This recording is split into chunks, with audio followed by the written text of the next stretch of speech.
Tout commence parfois par une définition. La voyance, qualité de certaines personnes qui affirment pouvoir lire et prédire de façon précise l'avenir. En France, ils sont nombreux à y croire ou en tout cas s'y intéresser. Il s'agit réellement, vous allez le voir, d'un vrai business et la crise, les doutes et l'espoir d'une vie meilleure en sont bien souvent les moteurs. Grégory Naboulet et Abdel Zwiwesh.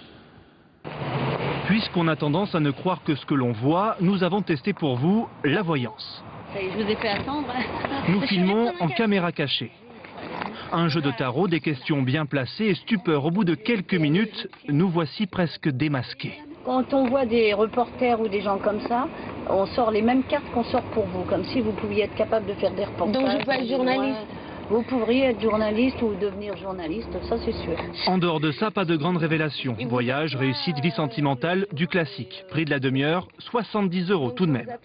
Le marché des arts divinatoires s'élèverait à plus de 3 milliards d'euros. Mais aujourd'hui, fini les lignes de la main ou le mar de café. C'est sur Internet que le business explose, avec l'arrivée de nouveaux intermédiaires comme ce site. 3 ans d'existence et déjà 3 millions d'euros de chiffre d'affaires. Les clients trouvent un endroit sécurisé pour consulter des voyants de qualité. Les voyants trouvent un outil pour pouvoir exercer leur profession dans les meilleures conditions possibles. Et nous, on est un acteur économique de ce marché-là. Cette voyante travaille pour le site. Elle consulte par téléphone depuis son domicile. Allô? Allô, oui, bonjour. Oui, bonjour. Vous me donnez votre prénom? Je m'appelle Marie. Ici, 10 minutes de voyance coûtent 30 €. J'arriverai à avoir une renommée dans ce que vous faites.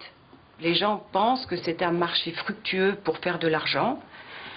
Je pense que c'est vrai, mais maintenant, il y a un ménage qui se fait. Les gens sont moins crédules, il y a plus d'informations. Mais il faut garder l'œil bien ouvert. Il y aurait entre 1 et 2 millions d'euros d'escroqueries par an dans le milieu, et souvent sur Internet. Il n'y a pas de numéro de cabis, il n'y a rien du tout. Cette avocate conseille de bien vérifier qui se cache derrière chaque site.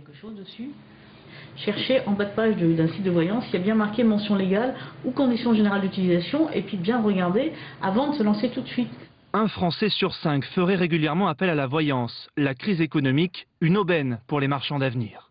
Très souvent, ce sont des gens qui sont dans des situations de relative incertitude, qu'il s'agisse du chômage, qu'il s'agisse de la solitude, qu'il s'agisse de l'incertitude par rapport à son métier. Pas besoin de boule de cristal pour deviner que le métier a toujours de l'avenir. En France, il y a plus de voyants que de psychologues.